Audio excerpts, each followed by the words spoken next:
Ayokong pinaghihintay ang isang bathaluman. Paabot ng asukal para medyo espesyal.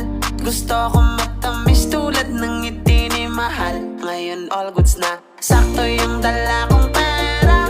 Pag-ibig ang inabot ng aking 50. Minsan talaga sasang